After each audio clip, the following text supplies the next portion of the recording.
Hello again, I'm Bob Colt. We're continuing our conversations in Charlotte Public Schools, and Matt Maitland is joining me today. Now Matt, the Upper Elementary Positive Behavior System, it's a long name for what you do, but it's not so complicated, is it?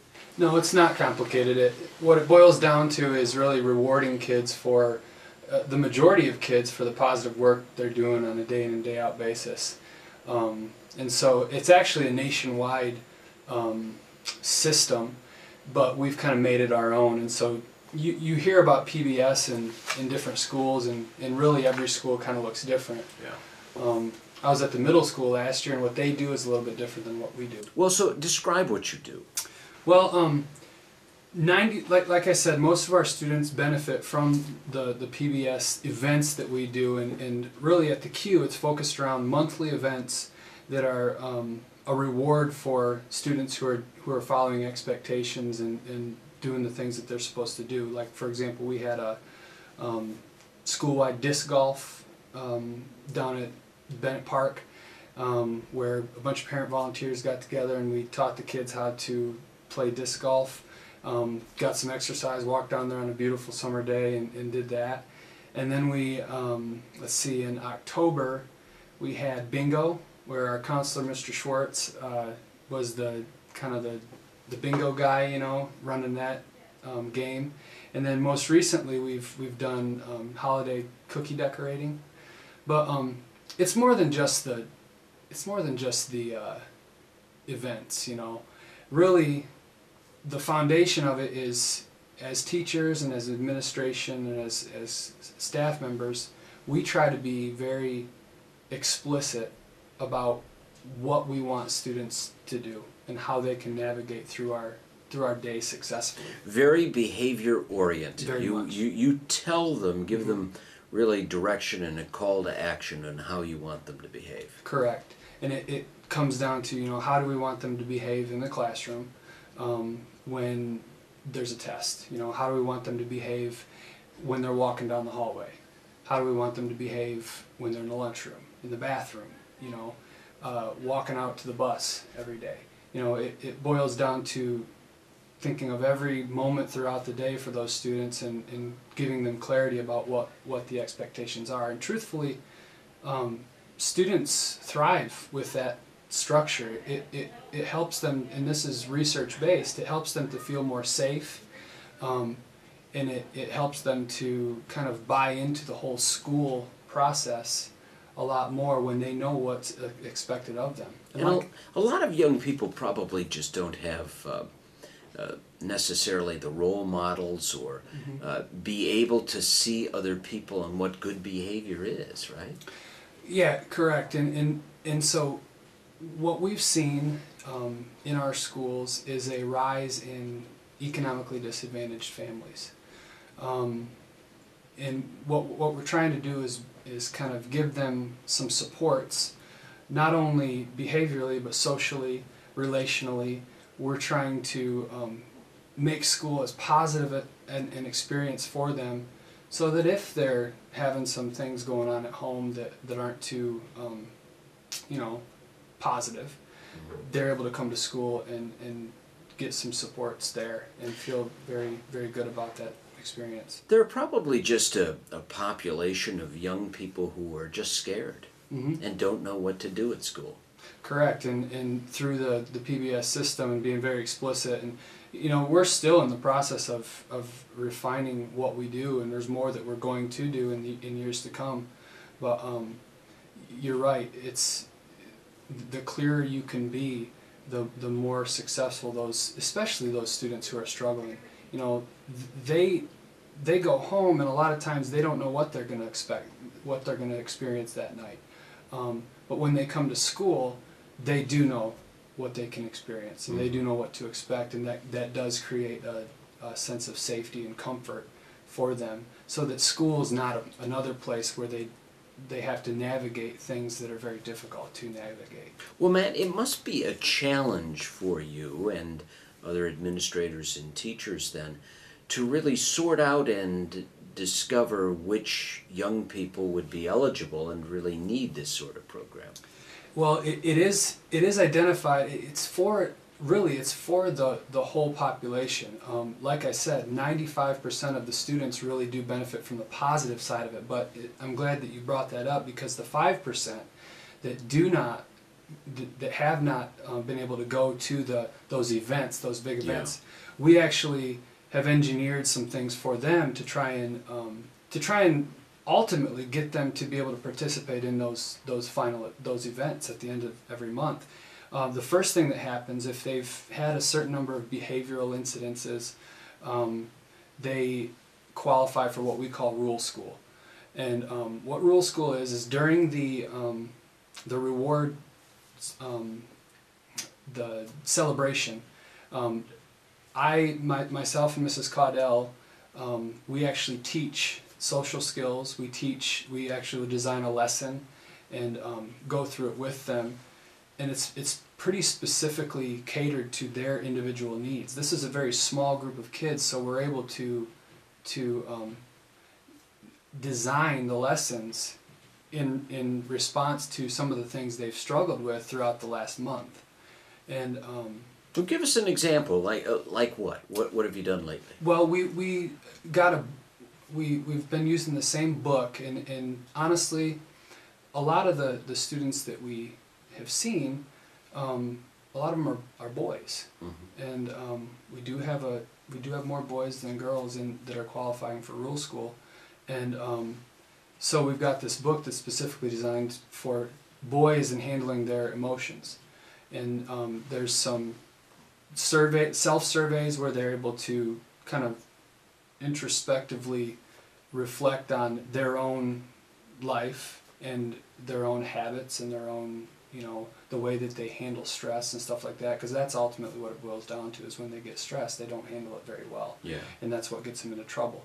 But so they've been kind of self-critiquing themselves and getting to know themselves a little better, and then we give them some strategies specifically to their struggles that are an alternative to their the way that they respond naturally. We're trying to teach them the correct way to respond so that they're not having these volatile situations in the classroom. So the natural response may be just to act out in some way, and you actually say, hey, that's not appropriate, here's the type of behavior that we expect. And not only that, but we have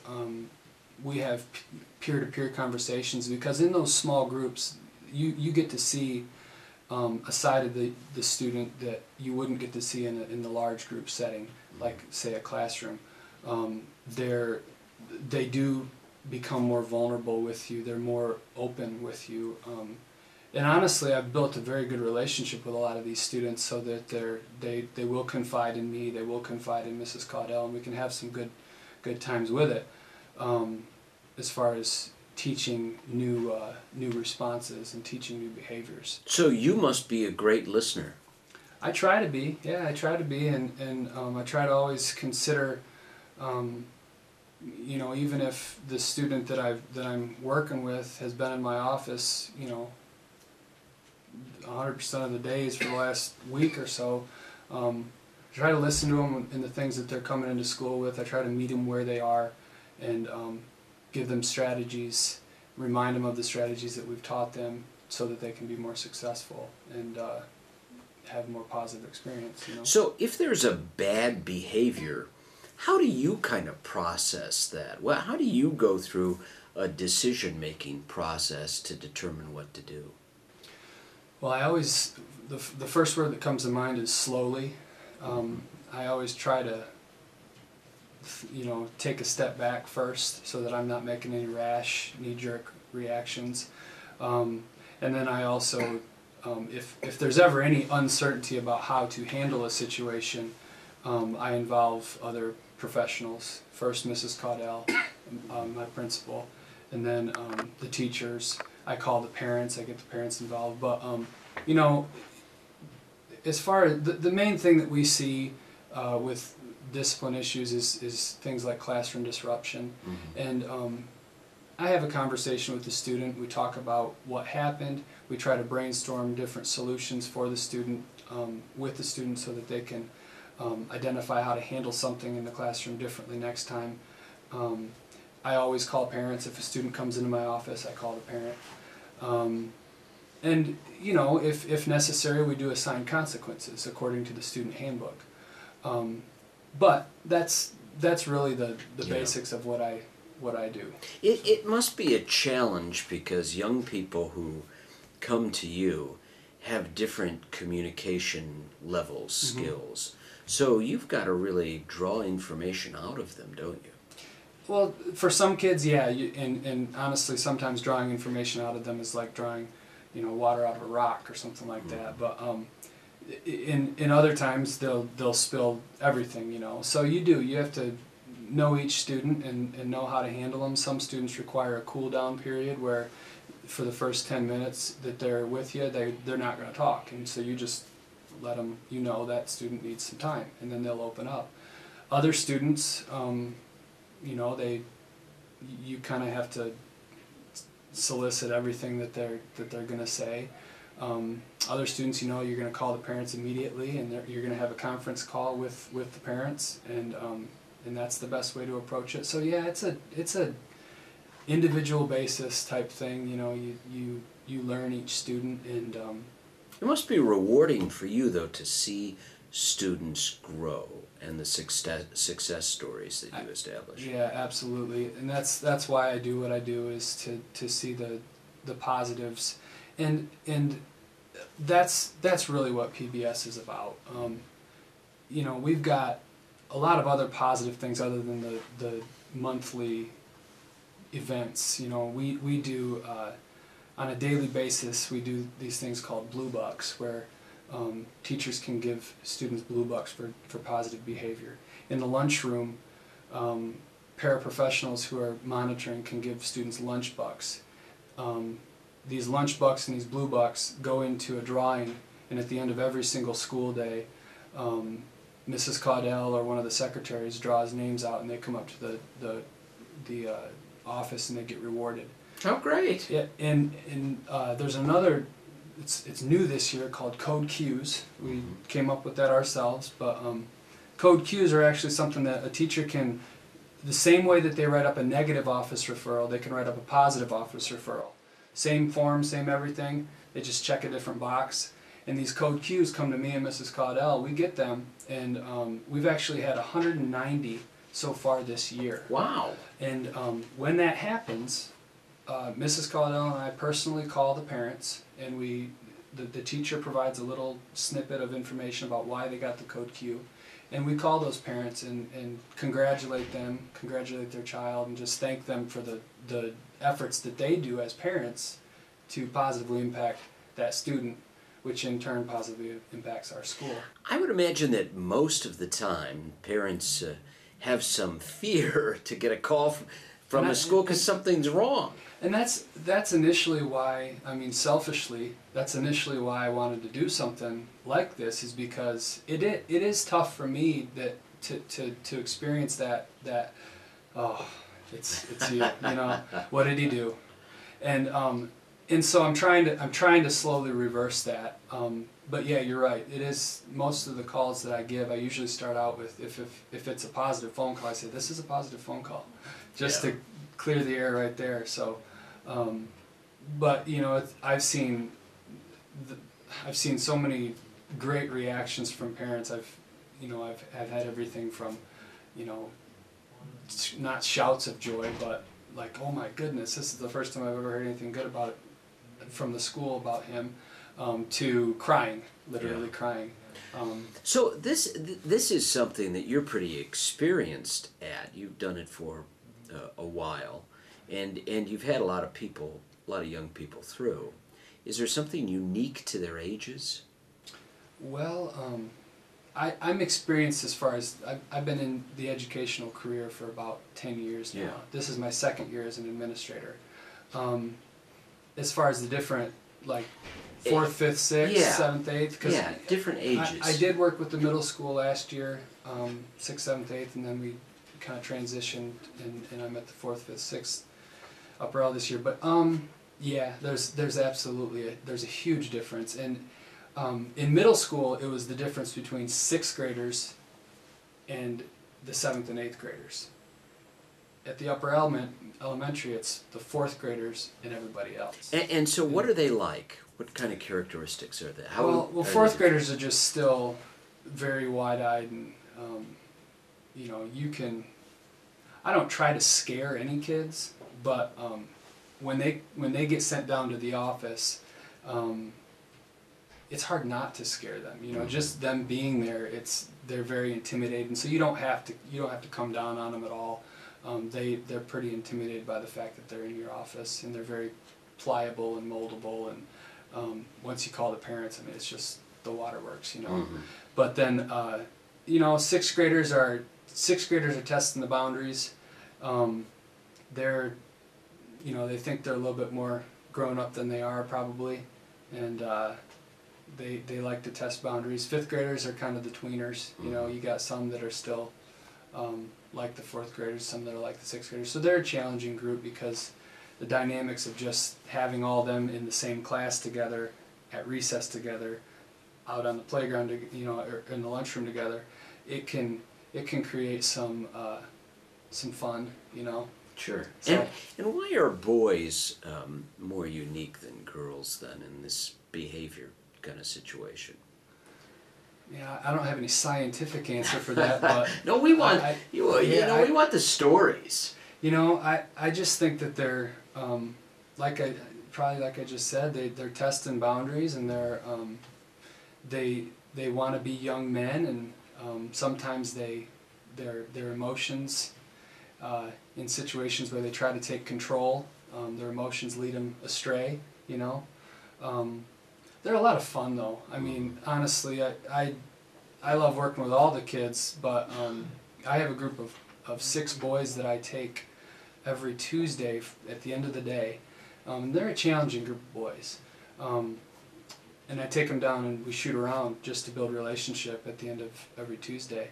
And the relationships that I built with these 6 boys it's just, you know, priceless. And they're all unique, but they're all fun in their own way, and that's why I do what I do. Yeah, and so you've been able to see and hand off these young people as they move through the Charlotte Public School system. You actually have been able to hand off a lot of success stories to teachers who take them into the upper grades, right?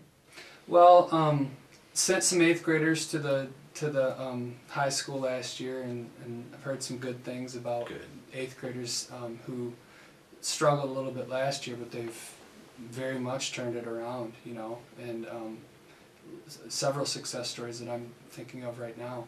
And then also some students that are at the middle school this year who are doing great things. Yeah, I've seen a lot of good things come out of the students that I worked with last year. Yeah. And the educational experience, well, critical in the classroom, everything is part of the experience. So all of the environment when kids come to school or even go home, it's all part of an educational experience. Absolutely, yeah. I was actually just having a conversation with a 6th grade student about why art is so important. You know, she claims that art is worthless, and we had a conversation right there. I said, do you know about how art develops, you know, a different part of your brain than math? And she said no, and I said, yeah, math can develop one part of your brain, art can develop another, band develops another, technology develops another. You know, and our job is to create a well-rounded person, a well-rounded brain. You know, we don't want gaps. We don't want it to look like Swiss cheese, and you know, that was kind of eye-opening for her. I don't know that it's going to make her go back and completely buy into art, but it might make her have a little bit better outlook on it. Yeah, and you know, oftentimes young people they kind of repeat what they hear at home. So oftentimes it's not even an opinion that they would develop themselves, but something they repeat. Mm-hmm. And, when you're challenging them, you're Yep. helping them learn to go home and Correct. have a conversation with their parents. Yep. Yeah, if there's one thing that I've heard in parent meetings, anytime math gets brought up, it's like, oh, don't talk to me about math. Parents are very leery of their own, they had their own struggles in school and they're quick to tell their kids about it. And I don't necessarily know that that's a good thing, because you're right, those kids come to school and they kind of internalize that and tend to be negative themselves. Yeah. So, But you actually have then opened up the minds for a new generation. And these kids today are different than they were 10 years ago when you started teaching. absolutely. I mean, they embrace technology in a way we don't know. And Absolutely, yeah. My daughters, 5, 3, and 1. My 5 and 3-year-olds, they're more experienced with technology than I was in college. And these students that we're teaching, they're no different. I mean, we actually at the middle school last year, I was kind of in charge of the iPad monitoring, and there were times when we had questions about the iPad where I would just go to a student and ask them the question, because that was the quickest way to do it. Yeah. So, you're right. They're very tech savvy. yeah, and at the same time, because of it, sometimes they don't have some of the social skills that we had always known or expected. You're right. Yep. There's a big argument going around, not just here in the schools, but in our nation in general, about the impacts of social media and stuff like that. And opening the doors to technology does come with some. I wouldn't say, I guess the only word for it is issues, video cameras in the classroom, texting at your fingertips at any time. There are some issues, but overall I think it's positive. I think we need to find a way, because the students are so, they're so keen on it. They're screaming, we love technology, we want more technology. Why wouldn't we tap into that and use it as a means to educate them in their own language? Well, Matt Maitland, what's your message to parents at home who may see this as they prepare their kids for school? What do you want them to know? What's the most important thing? Oh man, that's a tough one. But I would just say, being positive about the educational process. That having a faith in the professionals that work with their students. We all are in this profession for the right reasons. We care about kids. We want to develop them, like we just talked about, not just academically, but socially, behaviorally, and we want to create well-rounded students in Charlotte, and we can't do that to the best of our ability without support from home. So it's a two-way street.